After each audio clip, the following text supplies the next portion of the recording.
ആസിഫ് അലിയും ബിജു മേനോനും പ്രധാന കഥാപാത്രങ്ങളായി എത്തിയ തലവൻ സൂപ്പർ പ്രതികരണങ്ങളോടുകൂടി തിയേറ്ററുകളിൽ തകർത്തോടിക്കൊണ്ടിരിക്കുകയാണ്. ആസിഫ് അലിക്കും കോട്ടയം നസീറിനും മറ്റ് അഭിനേതാക്കൾക്കുമെല്ലാം സിനിമ പ്രേക്ഷകർ സ്വീകരിച്ചതിന്റെ സന്തോഷമാണ്. തലവന്റെ തലവൻ, അതായത് തലവന്റെ സംവിധായകൻ ജിസ് ജോയ് ആണ് ഇന്നത്തെ സൂപ്പർ 60യിലെ നമ്മുടെ സൂപ്പർ അതിഥി. ജിസ് ജോയ്, വെൽക്കം. വരൂ വരൂ. ഏറെ സന്തോഷത്തോടു കൂടിയാണ് വരുന്നതെന്ന് എനിക്കറിയാം, അല്ലേ? എങ്ങനെയുണ്ട് പ്രതികരണങ്ങൾ? വളരെ നല്ല പ്രതികരണങ്ങളാണ്.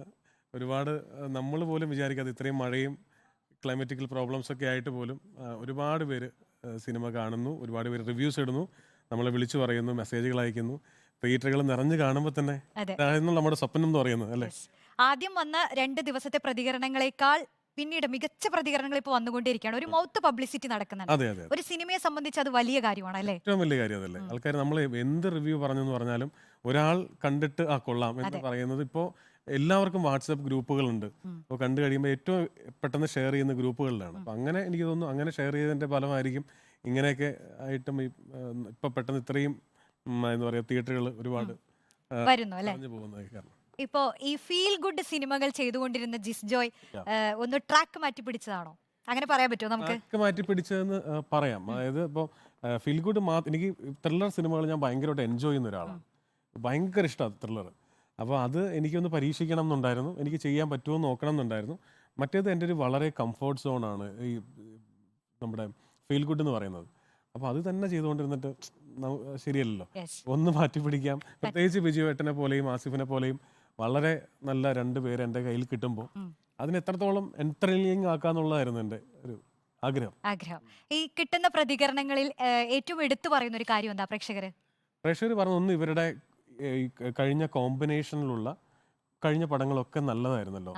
വെള്ളിമൂങ്ങി ആയാലും ഓർഡിനറി ആയാലും പിന്നെ അനുരാഗ കരിക്കൻ വെള്ളമാണെങ്കിലും ഈ കോമ്പിനേഷൻ ആൾക്കാർക്ക് കണ്ടുകൊണ്ടിരിക്കാനായിട്ട് ഭയങ്കര എടുത്ത് പറയുന്ന എല്ലാവരും പറയുന്ന ഒരു സംഗതി എന്ന് പറയുന്നത് ഞങ്ങൾക്ക് ഫോണിലേക്ക് നോക്കാൻ സമയം കിട്ടിയില്ല എന്നുള്ളത്. അത് ഞാനെന്നല്ല, എല്ലാ ഫിലിം ഡയറക്ടേഴ്സും മേക്കേഴ്സും നേരിടുന്ന ഒരു വെല്ലുവിളിയാണ്. ഇപ്പം നമുക്ക് അത്രയേറെ എൻഗേജ്മെന്റ്സ് ഉണ്ട് ഫോണിൽ. അപ്പോൾ എവിടെയെങ്കിലും ഒരു അല്പം ബോറടിച്ച ആൾക്കാർ ഫോൺ എടുക്കും, കുറച്ചു നേരം ഫോണിലേക്ക് നോക്കും, പിന്നെ ഒന്നും മനസ്സിലാവില്ല. അതില്ലാതെ ഫുള്ളി കഥ ഭയങ്കര ഗ്രിപ്പിംഗ് ആയിരുന്നു. ഇതാണ് ഏറ്റവും കൂടുതൽ ആൾക്കാർ പറയുന്നത്. പിന്നെ ഇതിൻ്റെ എഡിറ്റിങ്ങിനെ കുറിച്ചും അതിൻ്റെ സിനിമാറ്റോഗ്രാഫിയെ കുറിച്ചും ഓഫ് കോഴ്സ് ദീപക് ദേവിൻ്റെ ബാക്ക്ഗ്രൗണ്ട് സ്കോറിനെ കുറിച്ചും ഒക്കെ പറയാറുണ്ടല്ലേ.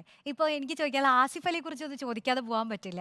ജിസ് ജോയ് സിനിമകളുടെ ഒരു പ്രധാന ഘടകം ഇപ്പൊ ആസിഫ് അലിയായി മാറിയിട്ടുണ്ട്. എന്താ നിങ്ങൾ തമ്മിലുള്ള ഒരു കെമിസ്ട്രി? ആസിഫിനോട് എനിക്കൊരു കഥ മനസ്സിൽ വന്നു കഴിഞ്ഞാൽ അത് എല്ലാവർക്കും അങ്ങനെ തന്നെയാണ്.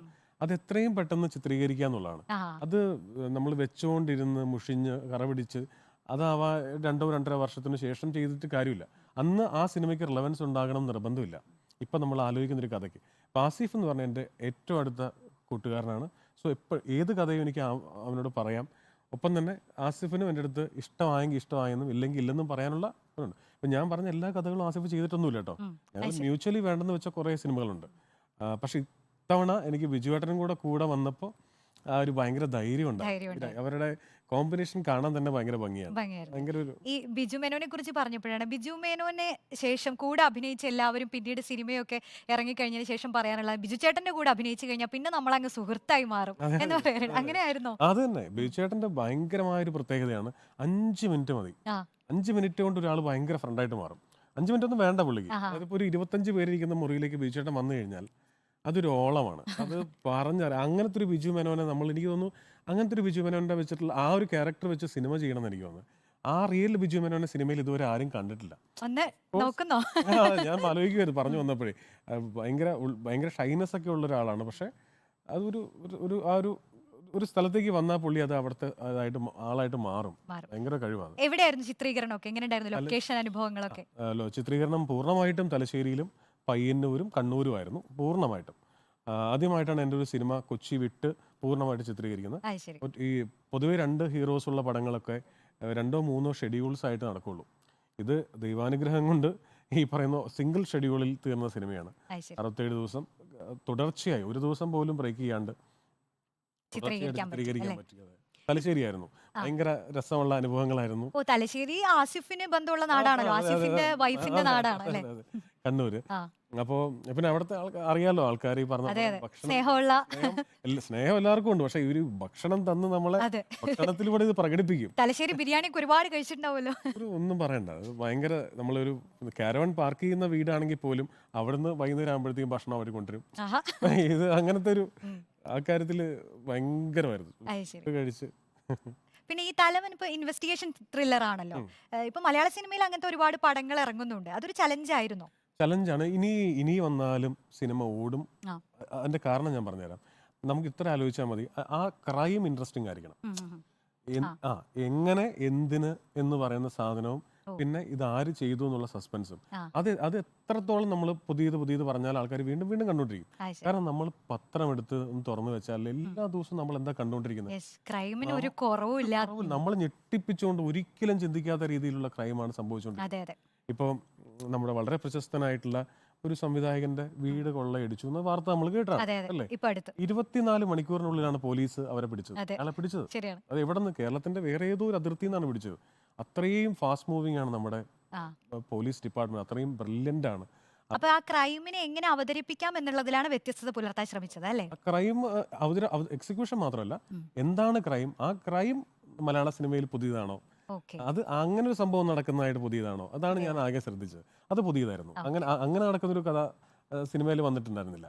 ഇപ്പൊ പുതിയതായി ചെയ്യുന്ന ഈ ഒരു റോണർ പുതുതായി ചെയ്യുന്നതുകൊണ്ട് അങ്ങനെ ഒരു ചലഞ്ച് ഉണ്ടായിരുന്നില്ല ഈസി ആയിട്ട്. ഇല്ല, അതില്ലായിരുന്നു. അങ്ങനെ ചലഞ്ച് എന്ന് പറഞ്ഞാൽ എക്സിക്യൂഷൻ ഓഫ് കോഴ്സ് ഉണ്ടായിരുന്നു കേട്ടോ. കാരണം ഞാൻ സാധാരണ ഇപ്പോൾ സൺഡേ ഹോളിഡേ, വിജയ് സൂപ്പറും ഞാൻ ചെയ്ത മറ്റു പടങ്ങളൊക്കെ ഒരു 3-4 വീടുകൾക്കുള്ളിൽ അല്ലെങ്കിൽ 2-3 ഹോട്ടലുകളിൽ അല്ലെങ്കിൽ റെസ്റ്റോറൻറ്റുകളിലൊക്കെ തീരുന്ന സിനിമകൾ വളരെ കംഫർട്ട് സോണിൽ ആഡ് ഫിലിം ഷൂട്ട് ചെയ്യണ പോലെ പോയി ചെയ്യാവുന്ന. പക്ഷെ ഇതങ്ങനെയല്ല. ഇത് ഓരോ സീനിലും ക്രൗഡുണ്ട്. അപ്പോൾ ഞങ്ങൾ ഷൂട്ടിംഗ് തുടങ്ങുന്നത് നല്ല ചൂട് കാലത്താണ്. ചൂട് മാറി പതുക്കെ മഴക്കാലം വരുന്നു, പിന്നെ മഴ. ഓ അപ്പോൾ ഇതിനെയൊക്കെ അതിജീവിച്ച് തടസ്സമില്ലാതെ ചെയ്യണമല്ലോ. ശരിയാണ്. അതൊരു അതായിരുന്നു ചലഞ്ച്. അതിനെ പിന്നെ ഓഫ് കോഴ്സ് അത്തരം ഒരു കഥയെ എക്സിക്യൂട്ട് ചെയ്യാനും കൂടെ പറ്റണം അല്ലേ? ഇപ്പൊ ഞാൻ ചോദിക്കാൻ വന്നത് ജിസ് ജോയ് എന്ന് പറയുമ്പോൾ മലയാളികൾക്ക് അറിയുന്ന മറ്റൊരു കാര്യം കൂടി ഉണ്ട്. ഈ അല്ലു അർജുൻ സിനിമകൾക്കൊക്കെ ശബ്ദം നൽകുന്ന അതെ. ഒരാളാണ്. അത് മാത്രമല്ല മറ്റ് ഡബ്ബിങ്ങുകളൊക്കെ. അതെ. ഇപ്പൊ ഒരു കാലത്ത് അല്ലു അർജുന്റെ യഥാർത്ഥ ശബ്ദം ഇതാണോ എന്ന് വരെ പറഞ്ഞിട്ടുള്ള മലയാളികളുണ്ട്. ഉണ്ട്. ഒരുപാട് പടം അല്ലേ അതെ. അല്ലു അർജുന്റെ? ആദ്യത്തെ പടം മുതൽ ഇതുവരെയുള്ള സിനിമകൾ, ആര്യ മുതൽ പുഷ്പ വരെ അത് ചെയ്ത് മലയാളികളുടെ നിന്ന് കിട്ടുന്ന ഒരു റെസ്പോൺസ് ഒക്കെ ഭയങ്കര റെസ്പോൺസും ഭയങ്കര സ്നേഹവും ഉണ്ട്. അതിൻ്റെതായ അല്ലുവിന് ഒരു വലിയ ഫാൻ ബേസ് ഉണ്ട്. അതെ. അവരുടെ ഒരു സ്നേഹം എൻ്റെ ഓരോ സിനിമ ഇറങ്ങുമ്പോഴും ഓരോ പോസ്റ്റ് ഷെയർ ചെയ്യുമ്പോഴായാലും ഒക്കെ. അതുകൊണ്ട് തന്നെ എൻ്റെ എല്ലാ സിനിമയിലും അല്ലു അർജുൻ്റെ ഒരു ഫാൻസിന്റെ ഒരു കാർഡ് ഉണ്ടാകും. പുഷ്പയിലൊക്കെ ചെയ്തത് പുഷ്പ വരെയുള്ള എല്ലാ പടം ഇതുവരെയുള്ള എല്ലാ സിനിമകളും. എന്തെങ്കിലും അങ്ങനെ ഈ ഡബിങ്ങുമായി ബന്ധപ്പെട്ട നല്ലൊരു അനുഭവം ഉണ്ടോ അങ്ങനെ ഓർത്ത് വെക്കാൻ? അത് ഗുണകരമായിട്ടുണ്ടോ ഇപ്പൊ ഈ സംവിധാനത്തിൽ ഏതെങ്കിലും തരത്തിൽ? ഉറപ്പായിട്ടും ഉണ്ട്. അത് വല്ലുവിന്റെ മാത്രമല്ല, ഞാൻ സിനിമ അസിസ്റ്റ് ചെയ്തിട്ടില്ല. ഞാൻ സിനിമ എന്തെങ്കിലും പഠിച്ചിട്ടുണ്ടെങ്കിൽ, പഠിക്കാൻ ശ്രമിച്ചിട്ടുണ്ടെങ്കിൽ അത് ഡബിങ് തിയേറ്ററിൽ നിന്ന് മാത്രമാണ്. കാരണം ഞാൻ 2000-ലാണ് ഡബിങ് ആർട്ടിസ്റ്റ് ആവുന്നത്, 2000. അന്ന് നമുക്കുള്ളൊരു ഭാഗ്യം എന്ന് വെച്ചാൽ നമ്മൾ ഇന്ന് ലെജൻഡറി ഫിലിം മേക്കേഴ്സിൽ ഇപ്പോൾ ഫോർ എക്സാമ്പിൾ ഇപ്പോൾ ഫാസിൽ സാറ്, സിബി മലയിൽ സാറ്, അല്ലെങ്കിൽ അങ്ങനത്തെ ഹരിഹരൻ സാറ്, ലോഹിദാസ് സാർ, ഇവരുടെ എല്ലാം സിനിമകളിൽ നിരവധി സിനിമകളിൽ നിരവധി കഥാപാത്രങ്ങൾക്ക് ശബ്ദം കൊടുക്കാനായിട്ട് സാധിച്ചു. സിഗ്നിഫിക്കൻ്റ് ആയിട്ടുള്ള ഇപ്പം ഫാസിൽ സാറിന്റെ ഇപ്പോൾ വിസ്മയത്തുമ്പത്തിലെ വില്ലന്റെ ശബ്ദം എന്റെയാണ്. അങ്ങനെ ഞാൻ പറഞ്ഞ ഒരു എക്സാമ്പിൾ പറഞ്ഞാണ്. അങ്ങനെ ലോയി സാറും പിന്നെ ബ്ലാക്ക് എന്നുള്ള ചിത്രത്തിൽ ബ്ലാക്ക് ഒരുപാട് പടങ്ങൾ. അപ്പോൾ ഏതാണ്ട് 750-800 സിനിമകൾ ഡബ് ചെയ്യാൻ എനിക്ക് തോന്നുന്നു മമ്മൂട്ടിയൊക്കെ ഒരുപാട് അഭിനന്ദിച്ചിട്ടുണ്ട് അല്ലേ ഡബിങ്? അഭിനന്ദിച്ചിരിക്കുന്നത് ബ്ലാക്കിലാണ്. അല്ലേ? അത് അവിടെയാണ് നമ്മൾ മമ്മൂക്കയ്ക്ക് മാർക്ക് ഇടുന്നത്. കാരണം ഞാൻ ചെയ്ത ആ കഥാപാത്രം 4 സീനേ മറ്റേ ഉള്ളൂ. ഒരു ദിവസം ഞാനിങ്ങനെ വീട്ടിലിരിക്കുന്ന സമയത്ത് ലാൽ മീഡിയ സ്റ്റുഡിയോയിൽ നിന്ന് തന്നെ സാറ് വിളിച്ചിട്ട് പറഞ്ഞു, പെട്ടെന്ന് നമുക്ക് കാണണം എന്ന് പറഞ്ഞു. അപ്പോൾ ഞാൻ തമാശ എന്നെ പറ്റിക്കായിരിക്കും എന്ന് വെച്ചാൽ, അല്ല പെട്ടെന്ന് ഒരു നമുക്ക് ഇറങ്ങുന്നതിനും പറഞ്ഞു. ഞാൻ ഓടി പിടിച്ചവിടെ ചെല്ലുമ്പോൾ അദ്ദേഹം ഇറങ്ങി വരുമ്പോൾ എന്നോട് പറഞ്ഞു നന്നായിരുന്നു പറയാൻ വേണ്ടിയിട്ടാണ് വിളിച്ചു പറഞ്ഞത്. അതൊക്കെ എന്തൊരു എൻകറേജ്മെന്റ് ആണ് ആ സമയത്ത് കിട്ടുന്നത്. ഈ ജിസ്ജോയുടെ പടങ്ങൾ അല്ലു അർജുൻ കണ്ടിട്ടുണ്ടോ? എന്തെങ്കിലും അഭിപ്രായം പറഞ്ഞിട്ടുണ്ടോ? അറിയില്ല, കാണാൻ ചാൻസ് ഇല്ല, കണ്ടിട്ടുണ്ടാവാൻ ചാൻസ് ഇല്ല. ഇനിയിപ്പോ ആസിഫ് കഴിഞ്ഞ ദിവസം പറയുന്നുണ്ടായിരുന്നു ഈ തലവൻ എന്തായാലും കാണിക്കണം എന്നുള്ളത്. കാരണം ഹൈദരാബാദ് റിലീസായിട്ടുണ്ട്. കഴിഞ്ഞ പടം OTT ആയിരുന്നു, അതുകൊണ്ട് അത് എനിക്കറിയില്ല, ഞാൻ ഫോളോ അപ്പ് ചെയ്തിട്ടില്ല. പക്ഷെ തലവൻ എനിക്ക് ആക്ച്വലി കാണിക്കണം എന്ന് ആഗ്രഹമുണ്ട്. അങ്ങനെ വളരെ അത്യാവശ്യമുള്ള കാര്യങ്ങൾക്ക് വേണ്ടി മാത്രമേ ഞാൻ കോൺടാക്ട് ചെയ്യാറുള്ളൂ, ഒരു മെസ്സേജ് പോലും അയക്കാറുള്ളൂ. ശരി. പിന്നെ ഇപ്പൊ ഈ തിരക്കഥാകൃത്തുക്കളാണെങ്കിൽ അവരുടെ ആദ്യത്തെ തിരക്കഥയാണ്. പക്ഷെ ഇപ്പൊ ഈ ഗംഭീര പ്രതികരണങ്ങൾ കിട്ടുമ്പോൾ അവരുടെ ഒരു ഇതെങ്ങനെയാ? അവരിങ്ങനെ ഫുൾ ടൈം എയറിലാണ്.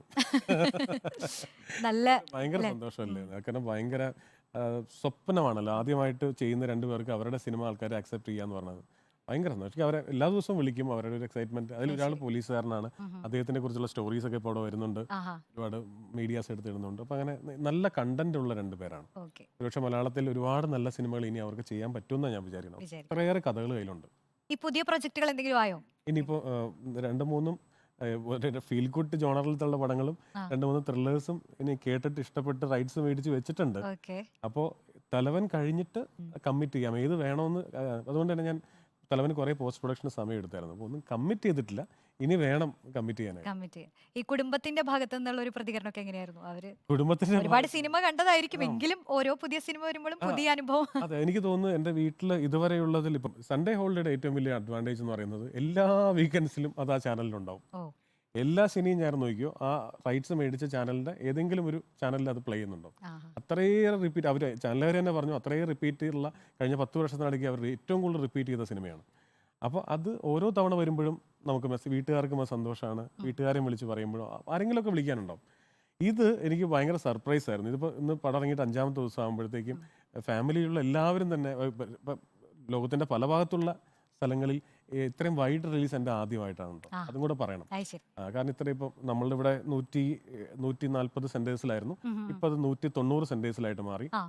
ഞങ്ങൾ റിലീസ് ചെയ്തതിനേക്കാൾ 5ാം ദിവസം ആയപ്പോഴത്തേക്കും ഏതാണ്ട് 90 ഷോകൾ കൂടി. അങ്ങനെ അത്രയും വ്യത്യാസം ഉണ്ടായി.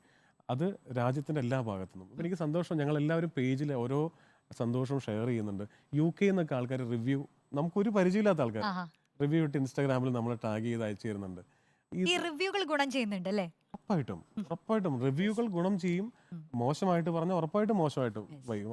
അതുകൊണ്ടാണ് ഇപ്പം ഈ നമ്മൾ പറയില്ല, ഈ റിവ്യൂവിൻ്റെ തർക്കങ്ങൾ പലപ്പോഴും പ്രൊഡ്യൂസേഴ്സായിട്ട് ഉണ്ടാകുന്ന.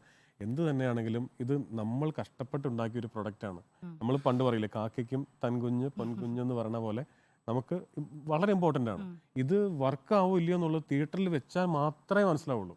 അതുവരെ നമ്മൾ ഒറ്റയ്ക്ക് ഇരുന്ന് കാണുന്ന പോലെയല്ല തിയേറ്ററിലായി. അപ്പോൾ വളരെ മോശമായിട്ട് കാര്യങ്ങളൊക്കെ പറയുമ്പോൾ, പക്ഷെ അത്രയും തന്നെ അതിന് ഓപ്പോസിറ്റ് ആംഗിളും ഉണ്ട്. നല്ലത് പറയുമ്പോൾ നല്ലതുണ്ട്.